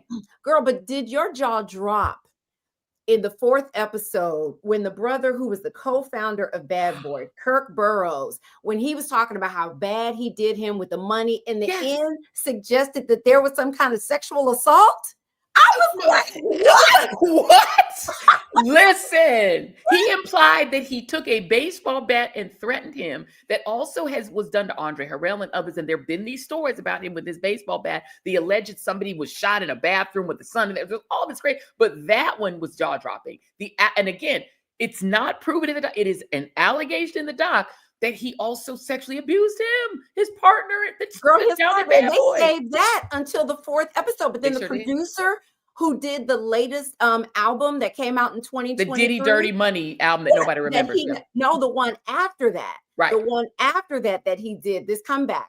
That he did, the brother who was staying with him in Miami, and he sent him to the strip club to get strippers, and he's like, I did all, and they didn't. They want to pay me $29,000, and then he started talking about he filed a lawsuit as well, saying he's drugged, abused, like all these things. Like I'm just like I can't keep up. It's so much. It's so wild that there's so much more. This was to me only scratching the surface of things that have been, just like there were rumors for a long time about Bill Cosby in the comedy world.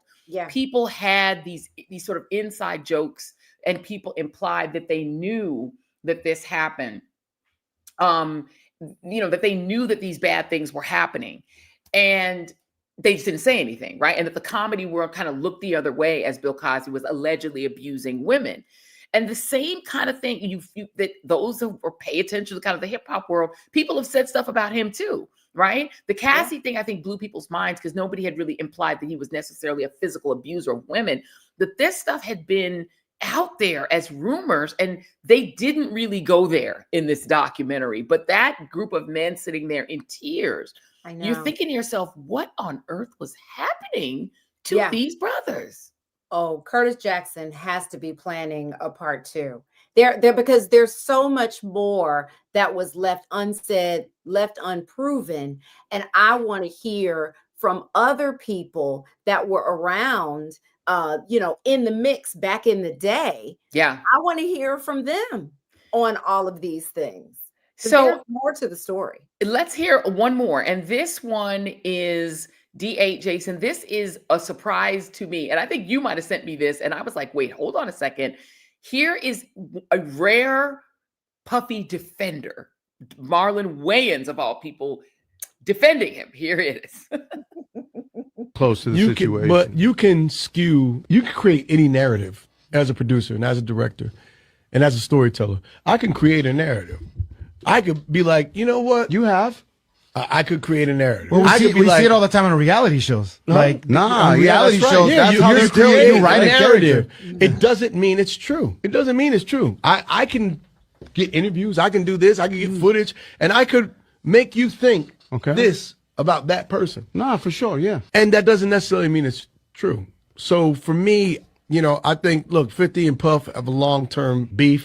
It's personal. People are saying 50's wrong for doing it, but 50's right for doing it. It's divided. It's between him and Puff. And before it's between him and Puff, it's between both of them and God. Just the way Puff is down on his luck and 50's kicking a man when he's down. God is going to. If 50 ever luck turn up on 50, that you got to be careful what you put out. There's a karma to every action that you do.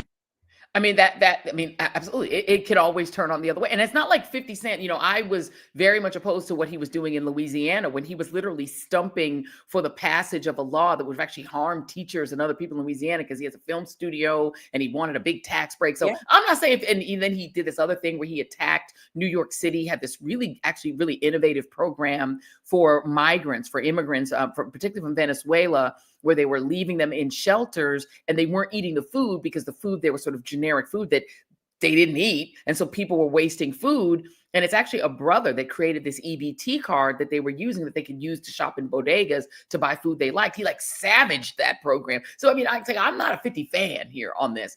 But so it says, yeah, of course, karma can always come back the other way. So I'm not saying he's a good guy. But it was surprising to me to hear anybody really at this point defending Puffy. What do you think? Well, Marlon came out to say, after getting much backlash from that interview, that he wanted to make it clear he was not defending Diddy.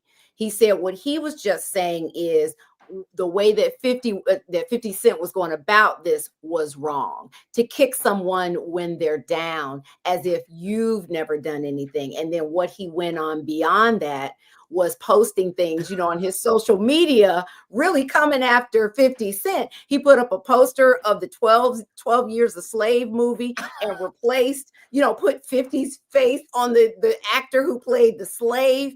He has video of, is it Puffy and Diddy, Puffy and 50 in a hot tub or something? Yes, they're in a hot tub. Marlon has been going in, but 50's been coming back at him. But I was like, now be careful, because I don't want to go up against the Wayans family because they run deep. It's not just people you've seen on TV. They run deep. And they've been in the industry a long time and they know a lot of things. Now. They know a lot of things. And some of the people who we also want, J-Lo hasn't said much. The whole thing with Shine, which was a horrific, everyone knows that happened, that he let Shine go to prison and get a 10-year bid for something that I don't think anyone who's really been paying attention believes he wasn't involved in. He and J-Lo kind of walked away and left Shine held in the bag. That we'd love to hear from him. I would definitely, we heard Craig Mack's widow talking about, him having to ask him for $100 when he literally had a Grammy nomination and a hit record. Like the fact that he was just stiffing people financially. There's so many people. I definitely want to hear from Farnsworth Bentley. I'm sorry, I want to hear from Mace. No. So many people, Little Kim, there's so many people you could hear from in a part two. And then the other piece, Jackie, that they did not go into that I really thought they were was Kim Porter and her death. And all of the questions surrounding that. So that would be, to me, that and more on the Al B. Sure of it, because there's apparently a lot more to the Al B. Sure of it. Yeah. I need to hear that in a part two. Yeah, I definitely do. And what I think 50 is also trying to set up, and I don't know, this is my opinion, I don't know this for a fact, but Justin Combs, Diddy's son, is all up in this documentary. Like when there was that alleged shooting in the bathroom situation. What's happening? I mean, girl, 50 is like, I'm coming after everybody. I think the only people that are going to be safe are those twin girls. Because Kimora Lee Simmons said, let me take these babies. Now she's looking after them. Yes. And the thing is, I can't imagine being a kid, young person, they're young, they're not kids, but having all of this, just the stuff that actually was presented in court, setting aside what was in the doc. There were days when Puffy's mom and his daughters and sons were in court. I cannot imagine sitting and listening to this horrific stuff said and then having a normal relationship with my father. Like, I can't imagine. Well, I would be surprised if that wasn't part of the legal strategy of Diddy's team to say, let's make sure that these jurors see his family, his kids, so there's a sympathy factor. But if he's been their father this long, I would guess that there's been a conversation about, you're going to hear some lies. Yeah. People are going to say things that aren't true. This. Y'all know I had that baby oil because I was gardening and I needed, the plants that I have takes a special type of water, mixed with baby oil. It's not for sexual. You don't need that much baby oil to garden, baby. That's a lot of baby oil. Even in the hotel room, when they talked about the inventory of what they found in his room, Why was that baby oil in the bathtub? Why was that baby oil in the? Why are you stocking up on baby oil? And other lubricants, like plenty of lube. So much. Girl, and the whole guy who had the whole interview with the guy who was having sex with Cassie and Diddy involved sometimes, and like this is what he's alleging, but it was like this ongoing thing. Girl, that to me was like that's its own documentary. And also the fact that he wanted to always have him come out there on the anniversary of Biggie's murder. That this was like a celebratory, sex thing that he wanted every single anniversary. The things, y'all, if people in the chat are saying they weren't going to watch it, but they are compelled, you really should watch it. Even if you're not a hip hop fan, if you weren't following this, I'm not. As a narrative, as a mystery, as just a story of the kind of brokenness of humanity and what wealth can do to people to create impunity.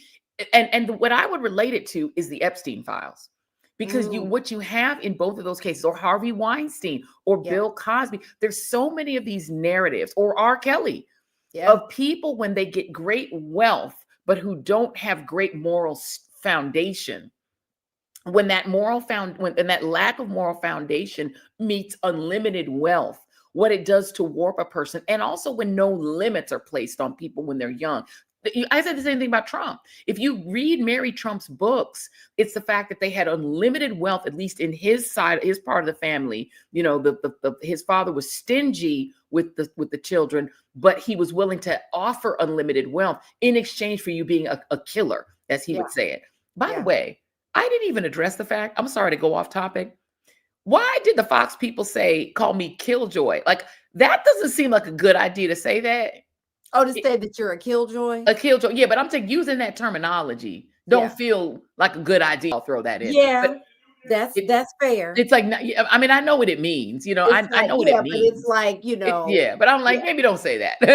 Because one of the people on the set had to be like, we don't mean literally. Yeah. But anyway. Wait, let me just say to the people in the Joy Reid war room, let's rethink that. Don't use that terminology. That could be problematic for you all, legally. Yeah. So, just take that back to the people. Yeah, you don't do that. But to be back to this, I think that what we're really seeing, and we're seeing it across the board, whether it's Trump, Jeffrey Epstein, Ghislaine Maxwell, who was very privileged and who had a father that was super powerful and rich. These people, their wealth is not matching a moral foundation. And so when they can do whatever they want, and I would throw in boredom. These people get so bored that they're not excited by normal pursuits. They start to get into the outre and the abnormal, because normal sexual relationships just aren't enough. It's not exciting. They start going into the weird and the cruel and the horrific, and they're just not limited. It's an unlimited. And he was saying, I'm a bad boy. So he's like, I'm gonna live into it. Well, they're insatiable, right? They become insatiable. It's like, okay, now what? I mean, Diddy has so much money. I mean, hundreds of millions of dollars. I mean, the Ciroc deal, the Sean, the Sean John clothing line deals that he made. I mean, to have a store in New York on Fifth Avenue, you know how much that real estate costs? And all the music that, where he wasn't paying artist after artist after artist, allegedly. He had a lot of money. And so when you have that and you can just flow and do all these things, eventually it gets bored. I mean, to the point that he didn't even want to have sex with Cassie anymore, according to this gentleman who was having sex with her for him. Money, I mean, or else there's some kind of ED going on where he couldn't have sex, but I don't know. Or he just really didn't like women. But the guy said he would kind of get involved sometimes, but he would, they would take turns. And also the weird thing about him always wanting to be with the woman, the girlfriend or exes of people he knew, of like literally targeting, even Kim Porter initially, like all these girls are somebody that he knows ex. It's like, if you dated Tupac, that's who he wanted. He doesn't want just a person that's free and clear of his friends. He was like, Al B. Sure's ex, I want that person because I'm dealing with Al B. Sure. That was just a weird piece of it too. Yeah, people like that are sick, girl. I've dealt with that in my life. It's just sick. It's just sickness. That's sickness right there. But, people are still, and even those jurors, when you heard what they said about the relationship with Cassie, he beat her in that lobby, but then, she got back with him. I can't imagine that the prosecutors did not provide some kind of expert testimony talking about, you know, women, particularly in abusive relationships and their mentality, especially someone who's been groomed from such a young age. I mean, I think she was 18 or 19 when they started that relationship. And just to, you know, the jurors in that initial case, not this most recent one, I think it was the one against Cassie. It was shocking to me, the things that their take. Yeah. Well, the lady was a fan. If you all watch the documentary, when you get to part 4, you're going to see a juror who clearly is a Puffy fan. A black woman. Yeah. A black woman. And she was clearly a fan. And again, people saying just like Trump, it is very Trumpy. It's like, and I listen to people who are fans of, you know, I think I posted something about it because I was on Carrie Champion's podcast, in which I did also talk about Stephen A. Smith, but you know, it's another dragging. Not heard around the world. Around the world, girl. Everybody sent it to me like I wasn't there. But and we talked about this, and in the comments when I posted it, the Puffy fans were like legion in the comments and defending him. And the thing is that people develop a fandom that makes them not willing to see the wrong and the evil. And there are people who jump in here are trolls for Trump. There's nothing that Trump could do, even to them, that would break them from it, because they're in a cult. It's a cult-like fandom that is really kind of weird. Yeah. I mean, if they don't hear it come out of and even if they did hear it come out of Trump's mouth, they'll blame it on AI. Somebody said Stockholm syndrome. Exactly that. It's Stockholm syndrome. And so in this case, right, and the Stockholm syndrome would be Cassie. I can't imagine being her children and having to see her being dragged across the ground and hear people say, well, she wanted to be there. She stayed because she wanted to stay. It's like, she got vilified in such a horrific way after putting herself out there. And by the way, for everyone who's not aware, the law that Cassie used to file finally a civil lawsuit against, it's the same law E. Jean Carroll used. And so big ups to E. Jean Carroll first as a 70-some-odd-year-old woman to rush into the breach when that New York law was passed that opened up the statute of limitations and allowed people to file civil suits for cases in which they were abused in the 90s. Because, girl, the 90s, we remember it so fondly, but the 90s was kind of illmatic. Like, there was a lot of abuse and a lot of, I mean, Epstein was active in the 90s. R. Kelly was active in the 90s. Harvey Weinstein was active in the 90s. Obviously, the Diddler, Diddy was active in the 90s. We remember it as this hip hop, like, golden age, a Black movies golden age. But in another way, it was also because it was an era when a lot of women were trying to be models. There was sort of a modeling, a very music video forward age. There was a lot of bad shit going on back then. There definitely was. And I mean, you know, Cassie coming forward unlocked or took away the fear or instilled a lot of bravery in people that had been, you know, had claims of being assaulted, abused in some kind of way. A lot of people came forward. She gave, because she was brave enough to do what she did, a lot of other people after that, even the guy who was the producer of the album. Remember? He was like, when I saw what was happening in Cassie, and they were, you know, not paying me, and I had been, he alleges that he had been drugged and everything. That's when he filed his lawsuit after. So she instilled a lot of strength in people who, I think the woman who was abused back in the 90s by him, he has to be in a video. I don't think she came forward until the Cassie allegations came out in the video, and Cassie actually filed a lawsuit. Somebody said in there that this whole documentary in the chat happened because of Diddy getting with 50's ex. That's another alleged, I mean, that allegation is out there too, that 50 was yet another one of the people whose exes Puffy targeted. It's like he was obsessed with being with the exes, and that is an allegation that's out there, that this is what sparked the sort of latest beef. They've had sort of a beef for a while. And, you know, people can say look, again, 50 is like kind of rolling with Trump. So I'm not so sure that we're going to make a hero out of him. And he didn't make the documentary. He is the executive producer. It's a different filmmaker, or actually a woman filmmaker. So this is not like a pro 50 kind of argument, right? I think two people can be villains and fight each other. You know, it's Godzilla and Megalodon, you know. But did you see 50's latest response to Marlon Wayans? I want to bring that back up. He had an old video. I don't know how old it was. It might have been a few years. It wasn't like from years ago, of Marlon Wayans interviewing Omar Epps. Yes. And talking about when they were hanging out with Tupac and Omar fell asleep. And there's that Tupac took his pants down and put his penis near Omar's face. I don't know if they took a picture or something, but it was a joke. Like it was other people in the room, and it was a joke. And Omar was like, "Why would you tell?" Like he seemed like, because even before he knew where he was going, he's like, "Oh, you don't tell that story. Please don't tell that story." I think they were roommates. I think story? back in the day, Marlon Wayans and Omar Epps, I believe, were roommates when people were living broke in New York City. I think, but yeah, I mean, look. There's everyone's trying to throw everyone under the bus now, y'all. Like what's happening now, this Puffy situation has like kind of exploded all these beefs, all of these stories, and it has really created a feeding frenzy of allegations and charges of, but one of the things that some people have talked about is that it has exposed the hypersexualized nature of the hip hop world that really wasn't talked about publicly, that really wasn't, said to be existing, but that did exist in that era.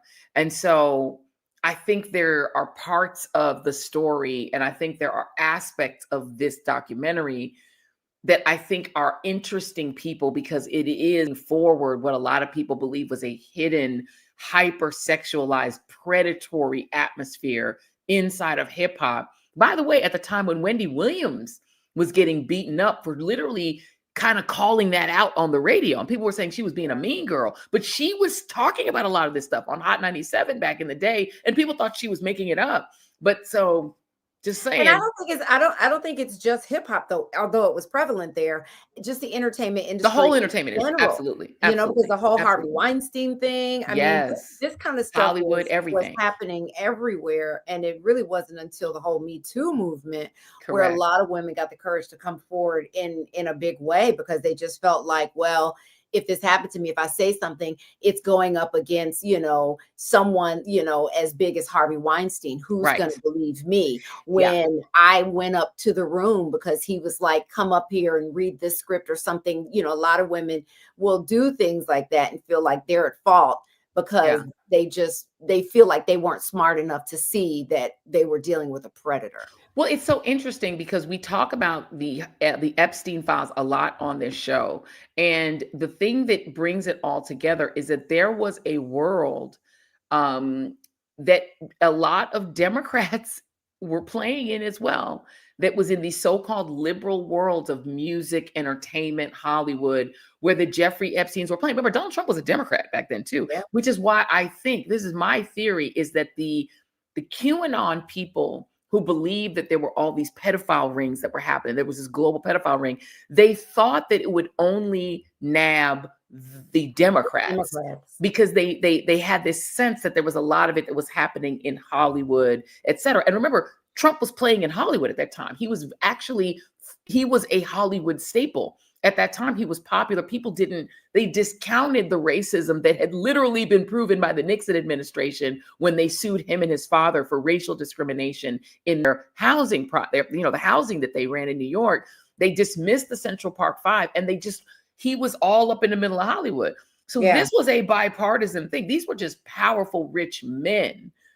And that was the thing that brought them together. And so I think the QAnon people thought it was only going to be Democrats. So they were like, release the Epstein files, only to find out that a lot of their favorites, look, there was people that were giving money to Harvard. There was Bill Gates that was hanging with Epstein. Like, this was across the board. This was just rich, untethered men.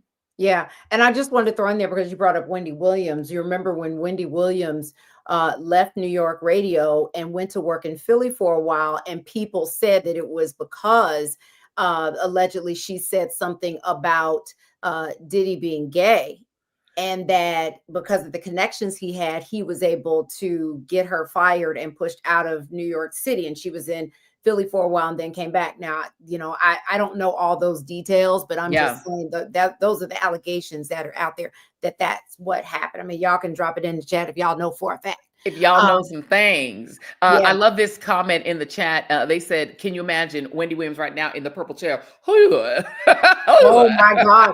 She would have to do a special show every day, or just do shows dedicated to what's going on, because every day it's something about Diddy in the news. Every day.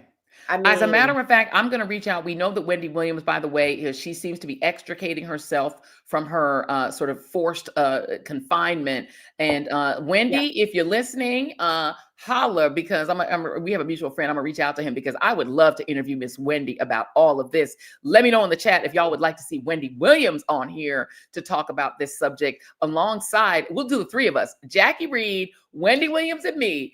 This is the show I think that the people want. Hot topics for real. My soror sister, cousin, friend, Jacque Reid, thank you so much for being here. Let everybody know where they can find you, because you've got so that. Please let us know.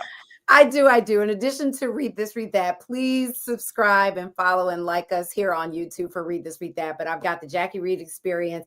I mentioned it on our show and on some other projects I've been working on. In January, I'm starting a wellness show. It'll be 3 times a week, the same days as Joyanne, but just at noon. Yes. So you have a noon and a 6 p.m. A noon and a 6. I was like, where am I going to put myself? Everybody's all over. I said, okay, let me do noon. That's a good time on Monday, Wednesday, and Friday, just like you. That's when I'm going to do a live show starting on January the 5th. So that's at the Jacque Reid Experience on YouTube. And then at Vegan Sexy Cool, that's going to all be about living a soft life while leaving an even softer carbon footprint.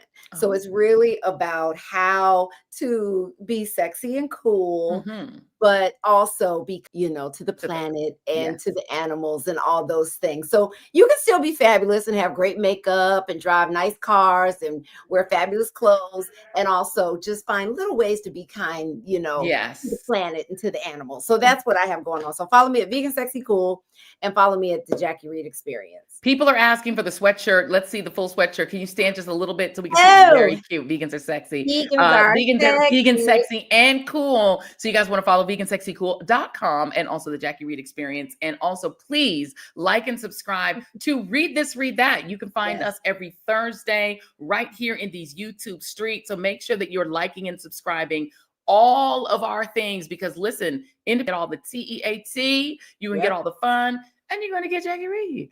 That's right. And Joy Reid. Or I'm sorry, Joy Reid here. Well, it depends. It depends on where I'm at. Jacque Reid, thank you very much, soror sister, cousin, friend. I will see you soon. Bye-bye. Thank you very much, y'all. Well, we're coming to the end. I have to let you all know that we are having some internet issues. As you've seen, we've frozen a couple of times.